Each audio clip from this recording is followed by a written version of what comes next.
The man is Glenn Steckling. The book he's written is Alien Bases on the Moon. That's the name of the book. Glenn Steckling has assumed the responsibilities of his family work in the field of UFO and ET research since his father, Mr. Fred Steckling, passed away in 1991. This knowledge represents years of personal experience and collective data. Now armed with first-hand sightings, that's quite a line, he continues to present the materials discovered and bequeathed his family spanning over 60 years. Mr. Steckling's latest revision to his father's book, Alien Bases on the Moon Now, Alien Bases on the Moon 2, contains a combination of over 100 of our NASA photographs challenging the continued myth behind the, in quotes, dead moon and inhospitable planet theories, and exposes the increasing possibility of extraterrestrial activity there. Now, I'm going to say, just before I bring up the pot and bring on Glenn, that I'm a veteran of many years on Coast now, many visits with Richard Hoagland, and with others, I might add. Some very good minds, frankly, who absolutely believe that there has been and is now something on our moon. I have interviewed men who have walked on the moon. And strangely, one of them said to me that in some strange way, he didn't really remember the time that he was on the moon. I said, what was it like, Doctor? And he said, well, it's odd, Art. You'd think I would remember every last little tiny detail, but I didn't. And I always found that comment, it just rocked me back. A man who walked on the moon and yet kind of doesn't remember the details of what happened when he was there. I thought that was really, really odd. Glenn, welcome to the program. Good evening, Art. It's a pleasure to be with you tonight and your listeners. So, look, I am a skeptic, Glenn. Mm-hmm. Maybe you can convert me. Many have tried. But on the other hand, I have this suspicion that something's wrong. We haven't gone back to the moon. We've sent some probes, but I mean, man has not walked on the moon since.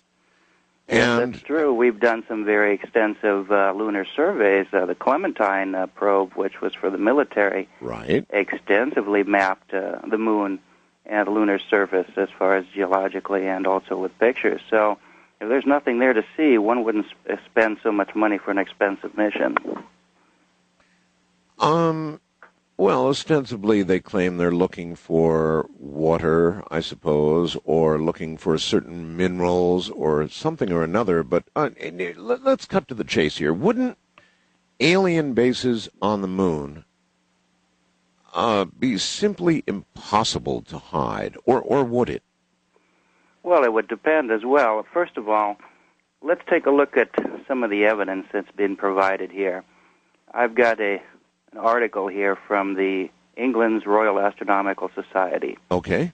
And over a period of time, 40 members with their telescopes were looking at various geometrically shaped light patterns, confirmed sightings, 50-mile-long opaque objects, great white domes, long bridge-like structures, and in 1958, the Russian scientists saw as well huge oval glowing objects that were unexplained.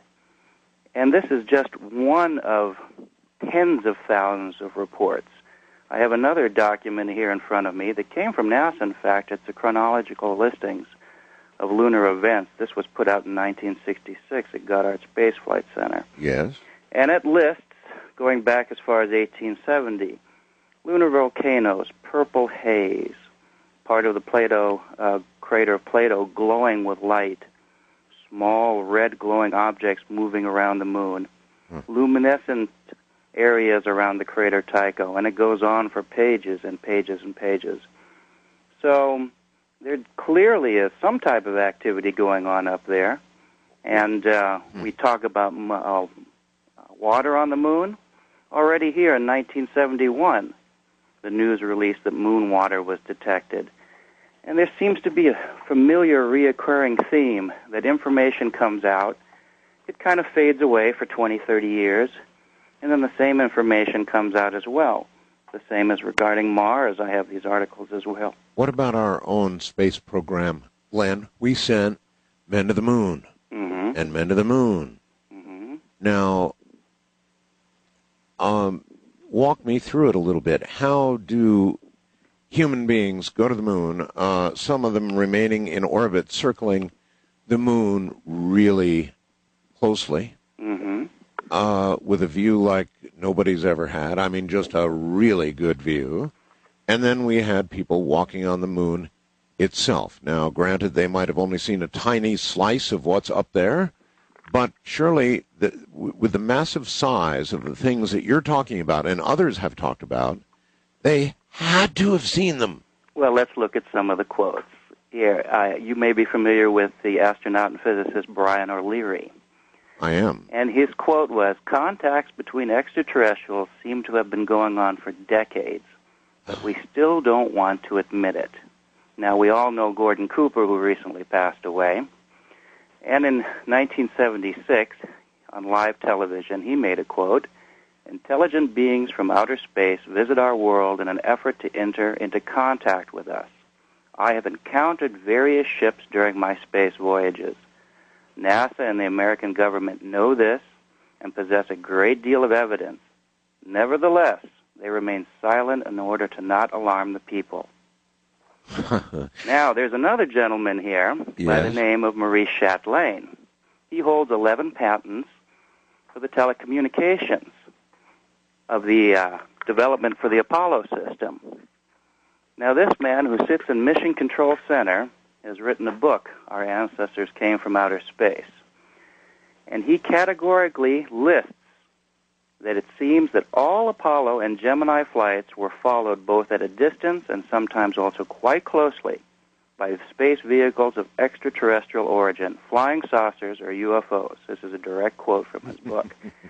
So some have talked, some have not. There's a great deal of pressure, and there's a great deal of oversight in this particular subject, and absolutely when it has to do with our ranking officials and officers that are going into space, and we all know that there are certain papers one has to sign. So okay, but you know, a lot of these were generic comments, startling as they were. They were generic comments, and they weren't, hey, I was on the moon, and I'm going to break my silence, and I'm going to tell you exactly what I saw. It wasn't that.